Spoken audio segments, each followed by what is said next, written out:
Hello, welcome back to my channel. I'm Amanda and this is where I talk all about knitting. Today's video is going to be about a technique called tinking. You may not know what that is, but we're going to talk about it in today's video. Basically, I'm teaching you how to work backwards and unknit a mistake you've made in your knitting.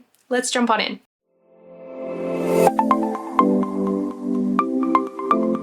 Everyone makes mistakes in their knitting, and it's nice to know a couple different ways that you can fix those mistakes without having to totally pull out all of your knitting, which I know I did a lot when I first began knitting, and it was so devastating to get super far in a project and then find a mistake like this and not know how to fix it. So today we're going to talk about how to unknit your knitting. You may have also heard this called tinking.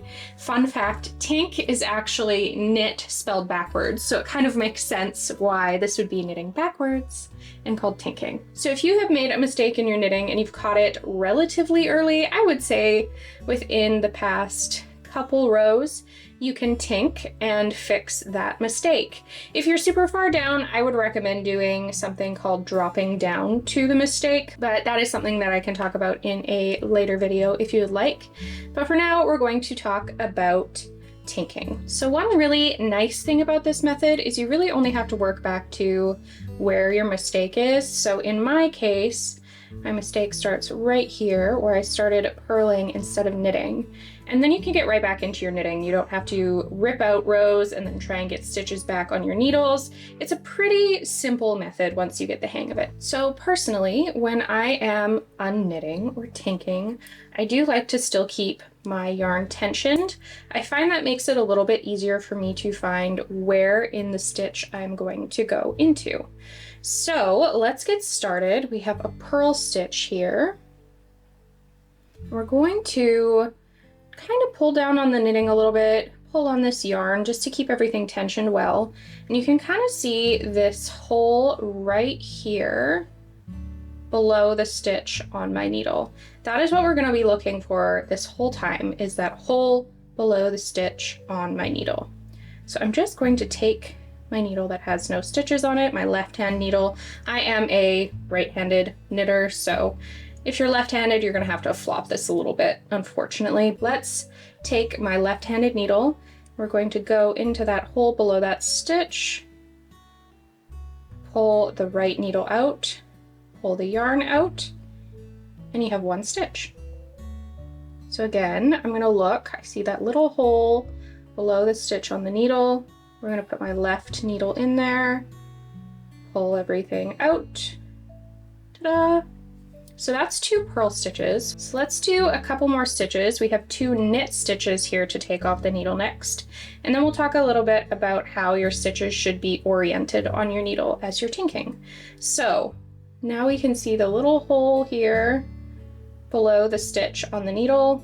I'm gonna go in there from front to back with my left needle, pull the right needle out, and we've unknit that stitch.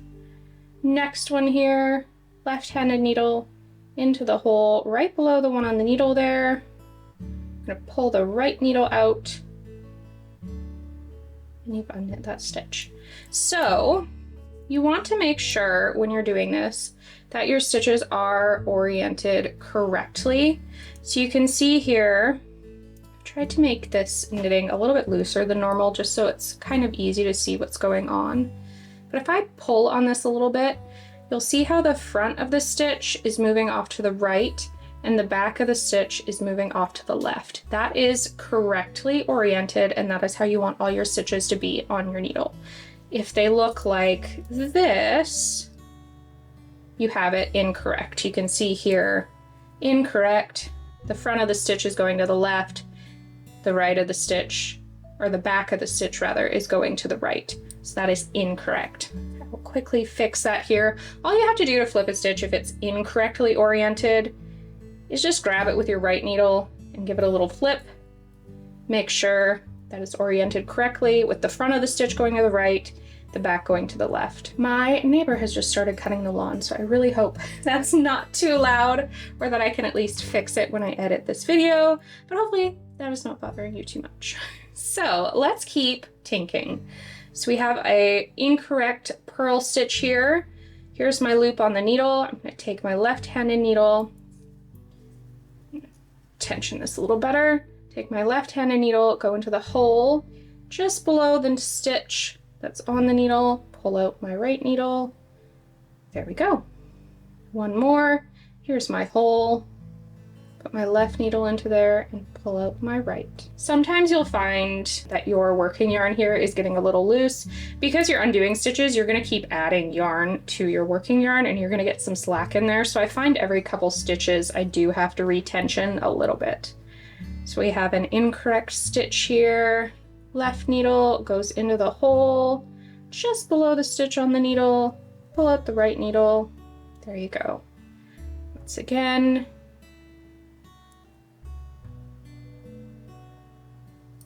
Let's see, I feel like I have to retension a little bit.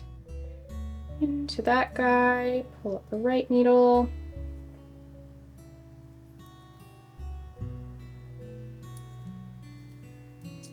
I'm retensioning a lot as well because I'm knitting on such a large needle. If you're doing like a fingering weight sock or something like that, you're gonna find you don't have to retension nearly as much. So into the hole below the stitch on the right needle, pull that out.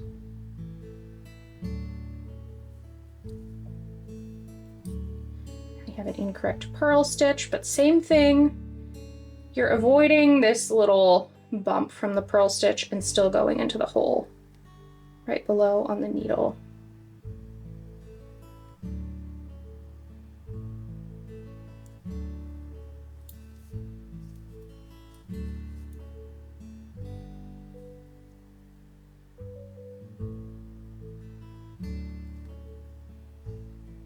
Into the hole right below the stitch on the right needle, pull out the right needle, there you go.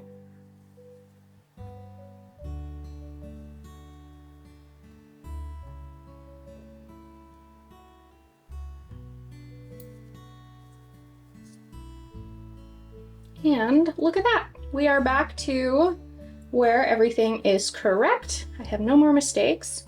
So at that point, you are good to go and just start knitting again. There's nothing special you have to do. You fixed your mistake. Just make sure you don't redo your mistake.